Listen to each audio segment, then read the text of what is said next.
오늘 주시는 하나님 말씀 우리 함께 보시겠습니다. 로마서 2장 1절에서부터 5절까지가 됩니다. 그러므로 남을 판단하는 사람아, 누구를 막론하고 네가 핑계하지 못할 것은 남을 판단하는 것으로 네가 너를 정죄함이니 판단하는 네가 같은 일을 행함이니라. 이런 일을 행하는 자에게 하나님의 심판이 진리대로 되는 줄 우리가 아노라. 이런 일을 행하는 자를 판단하고도 같은 일을 행하는 사람아, 네가 하나님의 심판을 피할 줄로 생각하느냐? 혹 네가 하나님의 인자하심이 너를 인도하여 회개하게 하심을 알지 못하여 그의 인자하심과 용납하심과 길이 참으심이 풍성함을 멸시하느냐? 다만 네 고집과 회개하지 아니한 마음을 따라 진노의 날 곧 하나님의 의로우신 심판이 나타나는 그날에 임할 진노를 네게 쌓는도다. 아멘. 옳을 의, 자기의라는 제목입니다. 사회심리학에 더닝 크루거 효과라는 것이 있습니다. 심리학자 데이빗 더닝하고 저스틴 크루거 두 사람의 이름을 딴 것으로서 검증된 현대 심리학 현상입니다. 자기 자신이 더 정확하고 더 옳다고 여기는 경향이죠. 핵심은 자신의 오류를 인식하지 못한다는 점입니다. 자기의 오류를 감지하는 시스템이 작동하지 않기 때문이죠. 그래서 곧잘 나는 옳다라는 확신으로만 연결되고 있습니다. 그리고 그만큼 타인의 오류에 대해서는 더 비판적으로 보게 되고요. 설령 자기한테 오류가 나와도요, 더닝 크루거 상황에서는 문제가 이상했다거나 상대가 틀렸다는 식으로 상황을 바꿔버리곤 합니다. 메커니즘이 조금 다르긴 하지만 비슷한 현상이 훨씬 더 광범위하게 사회 전반에 깔려 있습니다. 당신의 선택을 믿어라. 당당해라. 틀리지 않았다. 자기 자신을 신뢰하라. 당신도 자격이 충분하다 등으로 각종 매체를 통해 홍수처럼 쏟아지는 메시지입니다. 그런 식의 세뇌를 지속적으로 받다 보니 현대인들은 권위 중심보다는 개인 중심으로, 외부 정답보다는 내부 선택으로, 정답 교육보다는 자기 해석적으로 힘을 받고 있습니다.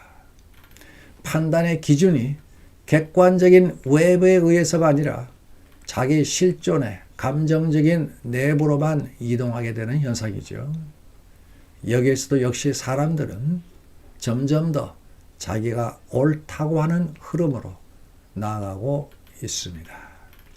자, 이런 상황에서 신앙생활을 잘 한다고 하는 것은 여간 어렵지 않을 수 있습니다. 자칫하면 신앙인들도 자기만의 생각, 자기의 독특한 정신체계, 자기 나름의 맥락 속에 갇혀서 외부에 대해서는 저항만 할 수도 있기 때문입니다. 어떻게 보면 교묘하게 위험한 현상이 아닐 수 없습니다. 오늘 본문은요, 바로 그런 현상을 꿰뚫어 보고 있다는 점에서 우리 현대 신앙인들에게 참으로 시의 적절한 말씀이라고 하겠습니다. 자, 오늘 본문을 봅시다. 언뜻 보기에도 흥미롭습니다. 이런 식의 표현은요, 성경에서 흔한 것이 아닙니다. 뭐라고 할까요? 인간 심리학 개론을 보는 것 같기도 하고요. 사회학 강의를 듣는 것 같기도 하고요. 아니면 어떤 높은 도덕률을 배워보는 것 같기도 합니다. 그래서 호기심이 생기는데요. 그럼에도 우리 그리스도인들은 어디까지나 본문은 하나님의 말씀임을 잊어서는 안 될 것입니다. 이런 종류의 말씀에는요, 보통 우리가 생각하는 이상의 깊은 차원이 숨겨져 있기 때문입니다. 그렇지 않아도 본문에서 벌써 어떤 것이 축으로 강력하게 움직이고 있는 것이 보입니다. 판단이라고 하는 예사롭지 않은 말입니다. 횟수부터 4번 나오죠. 또 대각선에 있는 말도 나오는데요. 심판이라고 하는 말입니다. 그 말도 3번 나옵니다. 도합 7개의 말들이요. 뒤엉키면서 오늘 본문을 끌고 가기에 우리의 느낌은 처음부터 색다르게 다가왔던 것입니다. 자, 그럼 본문 안으로 들어가 보겠습니다. 1절에 보자마자 툭 튀어나오는 말이 남을 판단하는 사람이 있다라고 하는 말입니다. 표현은 사람이라는 단수를 썼지만 내용은 많은 사람들을 대표하는 복수입니다. 그러니까 사람들이 되는데 뒤에 문맥을 참고해 보니까 이 사람들의 정체는 주로 유대인들입니다. 범위를 조금 더 넓혀서 보면 유대인들처럼 나름 도덕적으로 깨끗하게 산다고 자부하는 이방인들까지 다 포함합니다. 그러니 오늘 설교에서는 편의상으로만 그냥 유대인이라고 부르겠습니다. 어쨌든 그런 사람들이 남을 판단하고 있다는 것입니다. 여기에서의 판단은요, 도덕적으로 옳고 그름을 따지다가 옳지 않다고 여기면 비판하는 것을 말합니다. 근데 잠깐 주의할 점이 판단 자체를 비난하는 것은 아니라는 것입니다. 사실 그리스도인들은요, 누구보다 도덕적으로 민감한 사람들입니다. 언제나 어디에서나 도덕적으로 따져야 하고 때로는 적절한 비판도 해야 하는 사람들입니다. 그런 점에서 판단 그 자체는 나쁜 것이 아닌데 그 방향과 자세와 의도가 문제가 될 수도 있다는 것입니다. 여기 유대인들을 보니까 그 판단의 방향이 남들에게만 향하고 있습니다. 여기 남들이라고 하는 것은요, 오늘 본문 앞에 나온 사람들을 가리킵니다. 즉 21가지 죄를 저지르고 동성애까지 추구하는 사람들로서 유대인들의 관점에서는 이방인들입니다. 유대인들은요, 사람들을 두 종류로 분류를 했는데요. 하나는 할례받은 자기네 유대인들이고요. 다른 하나는 할례받지 못한 비유대인들, 즉 이방인들입니다. 그런 유대인들이 21가지 죄 속에 파묻혀 사람들을 가차없이 부정적으로 판단하고 있다는 것입니다. 오늘 본문에서는 이방인들이 그런 비판을 받을 만한 사람들인가 아닌가, 그것을 따지는 것은 아닙니다. 그런 일은 이미 지난주 앞에서 다 끝냈습니다. 여기에서 말하고자 하는 것은요, 다른 이들을 비판하는 사람들에 관한 겁니다. 자, 그럼 그들은 왜 판단을 하는 것일까요? 판단은 무엇을 기준으로 하고 있을까요? 그렇게 판단하고 나서는 얻어낸 결론은 또 뭘까요? 자, 여기에서 사건의 흐름은 전혀 엉뚱하게 전개됩니다. 그렇게 판단하는 이들을 알고 보니까 사실은 판단받는 이들과 크게 다르지 않다는 것입니다.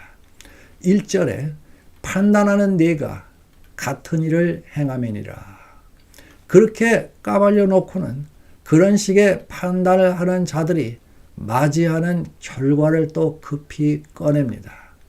남을 판단하는 것으로 네가 너를 정죄하비니. 다른 사람들을 판단하는 그 기준 그대로 자기들이 판단을 받게 된다는 것입니다. 이게 무슨 말인가? 약간 혼란이 오죠. 말끔하게 정리를 해보겠습니다. 자, 유대인들이든 아니면 유대인처럼 깨끗하게 산다고 하는 이들의 눈에 마구잡이로 살아가는 사람들이 비춰지게 됩니다. 가끔 미디어에서 걸려드는 파렴치한 사람들이거나 아니면 주변에 흔하게 있는 사소하게 부도덕한 사람들일 수도 있습니다. 이들은 스스로 깨끗하다고 하는 사람들로부터 많은 비난을 받고 있습니다. 비난의 기준은요, 주로 율법이나 아니면 자기들이 양심에 가진 어떤 보편적인 도덕률 같은 것입니다. 그 잣대로 보니까 이방인들은 엉망이고요. 그래서 그들은 판단을 받는 것이고요. 어떻게 보면은 당연한 것일 수도 있습니다. 자, 여기서 또 잠깐 우리는 그동안 우리도 모르게 세상에서 잘못 배운 것이 하나가 있는데요. 아무런 맥락도 없이 무조건 비판을 죄악시하는 경향입니다. 그렇게 되면요, 나중에는 진짜 도덕적으로 잘못돼도 판단도 받기 전에 섣부른 동정이나 때이른 면책부터 받을 가능성이 더 커지게 되는데요. 현재 그런 현상이 이미 선진국들에서, 특히 한국에서 갈수록 더욱더 심하게 진행되고 있습니다. 그렇게 돼서 때로는 가해자가 도리어 우선적으로 인권을 존중받는 좀 희한한 일까지 벌어지기도 하는 것입니다. 자, 저지른 일이 정말 잘못이라면 마땅히 사회의 비판을 받아야 합니다. 구약의 병든 사회를 비판하고 불의한 사람들을 비판하고 또 심지어는 왕궁에까지 비판을 서슴지 않던 하나님의 선지자들을 보십시오. 나중에는 결국 목배임까지 당한 최고 권력자에 대한 비판을 멈추지 않던 그 세례 요한을 기억해 보십시오. 하나님의 사람들은요, 세상의 악과 불의에 대해서 침묵할 수가 없습니다. 문제는 비판 그 자체가 아니고요. 그렇게 비판하면서 자기들도 똑같이 살고 있다는 데에 있습니다. 알고 보니 그들도 다를 바가 없거나 오히려 더 심한 사람들이었던 것입니다. 바로 거기에서 모든 것이 무너져 버립니다. 판단할 자격이 되지 않는다는 것만이 문제가 아닙니다. 판단하는 자들의 방향과 자세와 그리고 의도 역시 큰 문제가 되는 것입니다. 그런 비판으로는 세상에 선한 영향을 못 주기 때문입니다. 자, 근데 본문은 거기에서 또 한 걸음 더 나갑니다. 하나님은 판단하는 자들을 판단받는 자들이 서 있는 줄에 똑같이 세워버립니다. 그들은 지금까지 자기들에 의해서 판단받는 사람들 위에 감독으로 혹은 스승으로 아니면 재판관으로 군림해 왔습니다. 그랬는데 웬걸, 하나님은 그들을 번쩍 들어다가 판단받아야 할 무리 속에 쏙 집어넣는 것입니다. 그러면서 무서운 선언까지 하지요. 2절에 이런 일을 행하는 자에게 하나님의 심판이 진리대로 되는 줄 우리가 아노라. 연이어서 3절에서는 네가 하나님의 심판을 피할 줄로 생각하느냐 라면서 아예 못까지 박아버립니다. 그러니까 남을 판단하는 자들은 그동안 큰 착각 속에 살아왔다는 것입니다. 인생을 헛산 것이죠.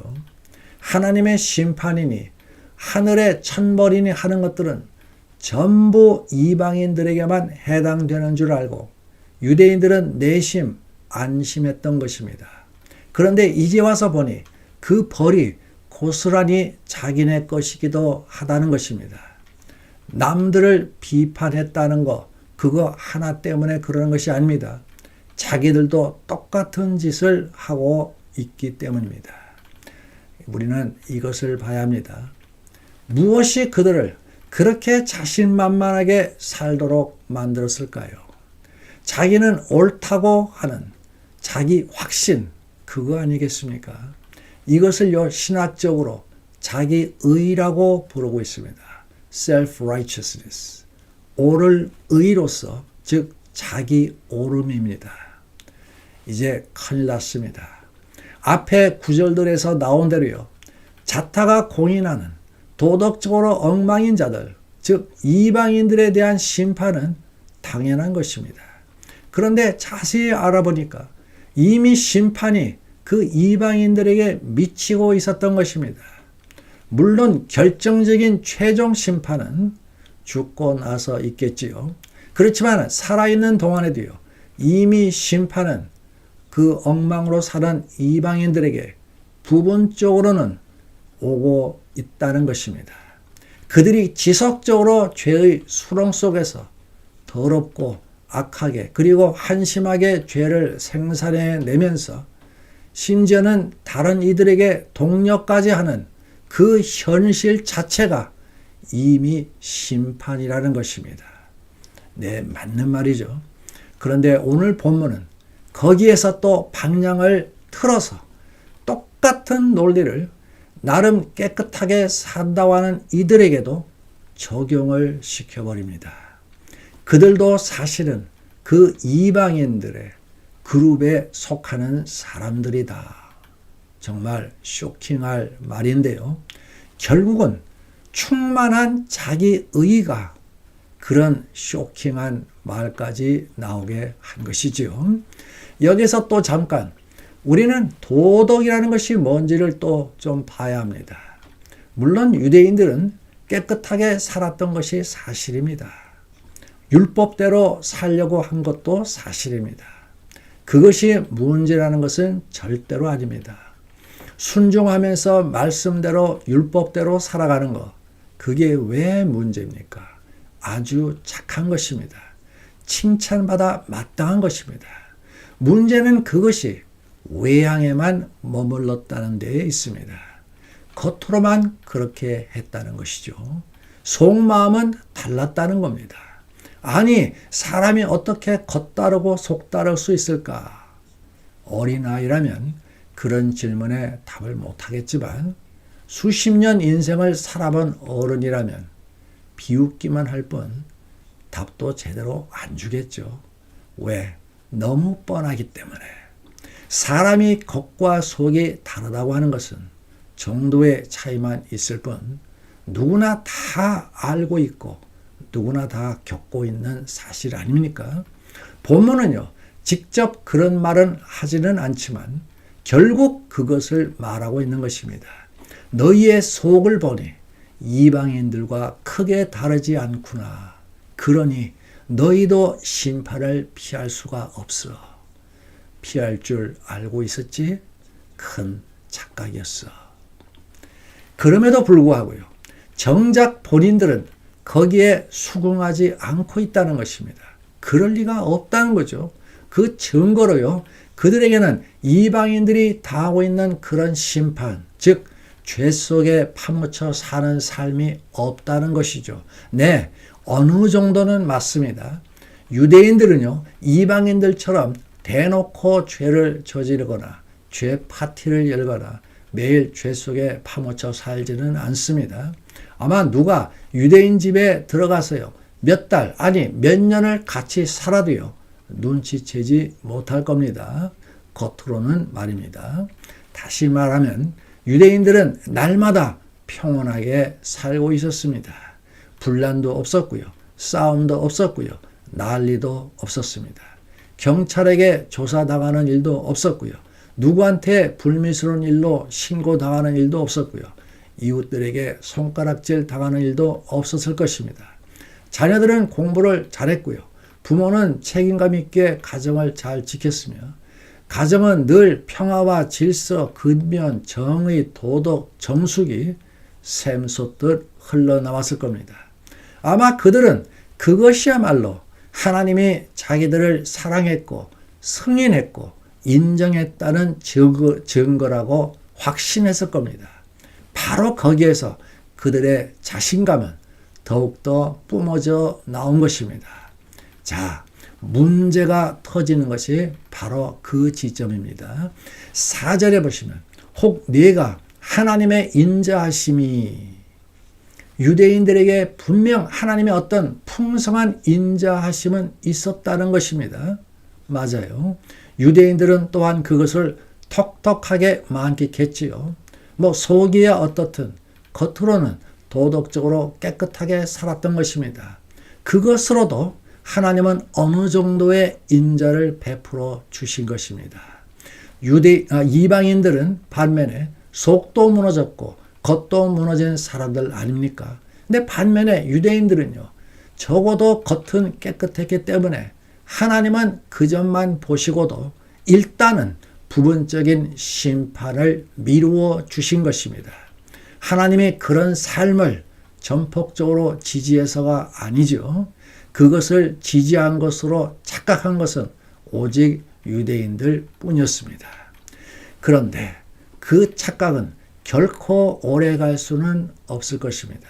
다시 4절에 너를 인도하여 회개하게 하심을 알지 못하여 그의 인자심과 용납하심과 길이 참으심이 풍성함을 멸시하느냐? 예, 하나님은요, 겉으로만 경건했던 그들에 대해 온전히 기뻐한 것은 아니었지만 그래도 일단 참고 기다려 주었던 것입니다. 유대인들이 마음속에서부터 진정 회개할 때까지요.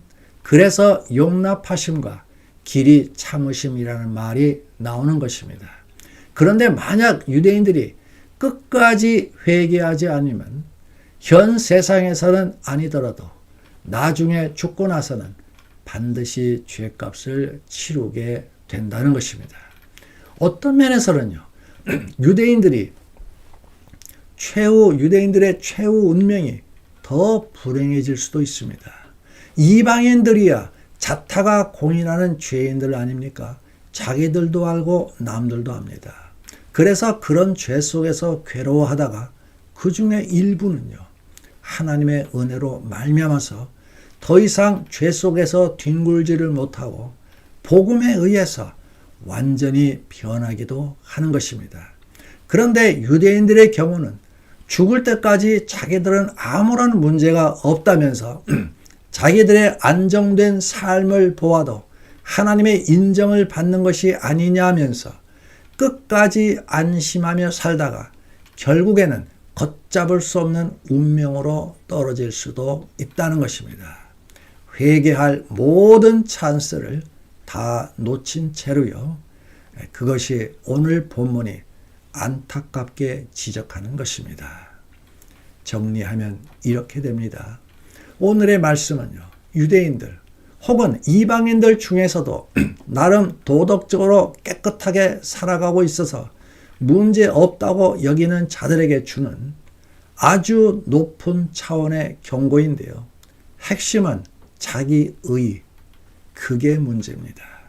이 자기의가 두 가지 방향으로 왜곡되고 있다는 겁니다. 자기의로 충만하니까 타인에 대해서는 판단을 가리질 않습니다. 동시에 또 자기의로 충만하니까 이번엔 자기 자신에 대해서는 하나님의 승인이 있다면서 안심하면서 살아갑니다. 자, 오늘 본문 단순하지가 않지요. 이방인들이야 좀 심할 경우 짐승같이 마구 살아가면서 사회를 엉망진창으로 만들기도 하면서 많은 경우에 그렇게 쭉 살아가다가 결국 자기들 길을 가지요. 반면에 유대인들은 좀 복잡합니다. 교묘하게 종교의 위장막에 자신을 엮은 채로요, 나름 단정하고 안정되고 번영하는 삶을 살아가고 있기 때문입니다. 그럴 경우 대개 자기들의 본질, 즉 속마음까지 뒤져보지 못하게 됩니다. 자기의가 사람을 그렇게 만들어 버리는 것입니다. 이거 보통 문제가 아닙니다. 우리 사랑하는 여러분, 오늘 말씀 우리가 보았듯이 얼마나 깊고 그래서 또 얼마나 심각한지 모르겠습니다. 오래 믿은 성도들도요, 여간에서는 붙잡지가 쉽지 않은 주제인데요. 이렇게 말씀으로 잘 나오니까 또한 저희들은 얼마나 감사한지 모르겠습니다. 우선 오늘 말씀에 비추어서 2026년을 살아가는 적지 않은 성도들에게 혹시 자기 자신에게는 무너짐이 없다는 이유 하나만으로 안전하다고 여기면서 살아가고 있는 것은 아닌지 염려가 들지 않을 수가 없습니다. 나는 아직까지 큰 죄에 빠지지 않았어. 지금까지 나의 삶은 비교적 평탄해. 중요한 것은 나의 신앙생활은 여전히 잘 유지되고 있다는 점이야. 그렇게 안심하면서 말하고 싶은 결론은 결국 이거 아니겠습니까? 나는 괜찮다. 아십니까? 그것이 바로 여러 조사와 연구들에서 반복적으로 증명된 공통된 흐름입니다. 외형적 안정감, 즉 도덕적으로 여전히 깨끗하고 교회 출석도 잘하고 있으며 자신의 삶은 잘 유지되고 있다는 것입니다. 이렇게 살아가다 보면요, 진정한 내적 회개나 영적 각성과는 거리가 있게 됩니다. 그것이 위험하게 될 수도 있다는 것입니다. 즉 겉으로 안정적일수록 스스로를 긍정적으로 평가할수록 자기 상태에 대한 인식은 오히려 약해질 수 있다는 것입니다. 하나님이 베풀어 주신 오래 참음으로써 이루어진 자기의 안정된 삶을 자기 안전의 근거로 착각해 버리기 때문입니다. 그러면서 그동안 비판해온 다른 사람들의 자기 의의를 어느새 자기의 은밀한 내면의 세계에서 그대로 답습하고 있는 것입니다. 자, 그렇게 되면요, 자기 의의는 자기 생활의 한 부분이 되어버립니다. 이 자기 의의는 때로는 타인을 보면요, 걷잡을 수 없는, 참을 수 없는 비판으로 나오게 되어 있습니다. 교회 성도들을 봐도 그렇습니다. 누구든 자기 눈에는 뭔가는 부족해 보이기 때문입니다. 물론 다시 반복하지만 그리스도인들한테 분별력은 매우 중요합니다. 성경에서 제시하는 도덕적 기준에 따라서 신학적 정통성을 유지하면서 그리스도인은 외부에 대한 평가를 내릴 수 있습니다. 근데 조심할 것은 그 평가가 편향적인 판단은 아닌지 먼저 살펴봐야 한다는 것입니다. 한국에도요, 이름은 기독교 단체지만 이념적으로 편향된 시각으로 전문적으로 교회만을 골라서 질타하는 단체들이 있습니다. 나는 옳다라는 이념적 자기 확신으로 뭉쳐진 단체들이죠. 자, 그 다음에 사소하게나 개인적으로 일어나는 수도 없이 종류가 많은 자기 의의 외부 판단이 또 있습니다. 같은 교회 안에서 좀 더 확장을 해보면 기독교인들 사이에서 온갖 비판들이 상호간에 난무하고 있죠. 비판의 대상도요, 사적인 것들이 많습니다. 뭐 옷 입는 것부터 화장하는 것, 머리 미역, 취미생활, 말하는 스타일, 사람을 대하는 태도, 요리하는 것까지, 부부생활, 자녀 양육 등등 온갖 것들이 판단의 도마 위에 올려집니다. 대부분이 도덕과는 별로 관계가 없습니다. 도덕을 가지고 남을 판단하는 것도 조심스러운 판국에 도덕과는 상관이 없는 사생활로 마구 비판질을 한다? 이건 또 도대체 뭘까요? 정말 우리는 깨어 있어야 할 줄 압니다. 안 그러면 죄를 우리 머리 위에 쌓아놓게 되기 때문입니다. 더 중요한 것이 있습니다. 먼저 하나님의 인자하심이 나에게나 혹 우리 가족에게나 계속 임하는 것 같다고 느껴진다면 일단은 감사할 일입니다. 어느 정도는 하나님께서 나의 외적인 삶에 대해서 인정하고 계시는 것이 되기 때문입니다. 자, 그런데 그럴 때 잊지 마시고 꼭 내면을 살펴보시기를 강력하게 권면드립니다. 혹이라도 하나님의 인자하심 속에 하나님의 안타까운 참음과 기다림은 없는지. 자, 그럼 그것을 아는 방법, 그것은 간단합니다. 물론 실행은 쉽지 않지만요. 어려워서 쉽지 않은 것이 아니라 우리가 여러 이유로 핑계를 곧잘 대기 때문에 쉽지 않아지는 겁니다. 바울이 그랬죠. 고린도 전서 9장 27절에 보시면 내가 내 몸을 쳐 복종하게 함은 내가 남에게 전파한 후에 자신이 도리어 버림을 당할까 두려워함이로다. 자기 훈련을 말합니다. 이어서 말하고 있죠. 고린도전서 15장 31절입니다. 형제들아 내가 그리스도 예수 우리 주 안에서 가진 바 너희에게 대한 나의 자랑을 두고 단언하노니 나는 날마다 죽노라. 자기 부정입니다. 그렇게 살다가 바울은 인생 마지막을 맞이합니다. 디모데후서 4장 6절과 7절입니다.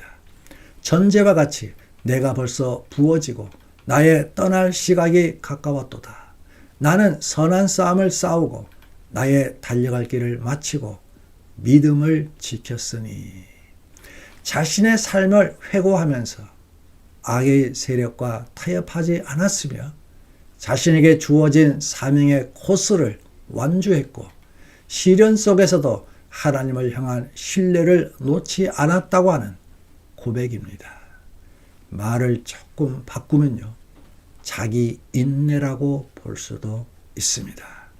이것을 종합을 해보면 자기 의가 항상 올라올 때마다 사실 우리는 항상 올라옵니다. 자기 훈련과 자기 부정 그리고 자기 인내로서 거기에 맞서서 용감하게 싸워야 한다는 것입니다. 우리 사랑하는 여러분, 우리 모두 그렇게 살다가 갑시다. 나는 얼마나 남들을 이해하고 용서하고 사랑하며 살아왔는가. 나는 얼마나 남들에게 갖다 대던 잣대로 내 자신을 들여다 보았는가. 나는 하나님의 인자하심을 진정으로 감사하면서 살아오고 있는가. 나는 하나님의 오래 참으심을 얼마나 진정으로 깨닫고 있는가. 나는 혹시 내 스스로 죄인이라고 말은 하지만 구체적인 회개나 삶의 전환 경험은 점점 희미해지고 있는 것은 아닌가. 또한 나의 신앙 경력이 길어지면 길어질수록 그 경력의 긴 것만 믿고 살고 있지 나의 참신하고 끊임없는 변화나 발전에 대한 기대나 긴장은 점점 더 낮아지고 있는 것은 아닌가. 그렇게 해서 조금씩 하나님의 진노를 내 머리 위에 쌓아놓고 있는 것은 아닌가. 우리 사랑하는 여러분, 우리 꼭 그렇게 물어봅시다. 그것이 자기 훈련이고요. 자기 부정이고요. 자기 인내입니다.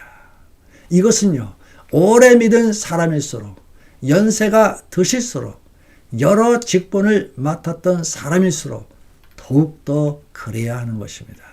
이거 놓치면요, 엄청난 삶을 살고도 엄청난 사역을 하고도 본질을 다 놓치게 되는 큰 불행을 맞이할 수도 있습니다.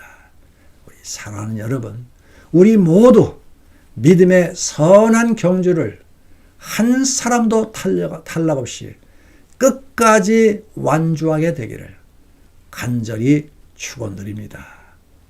아멘.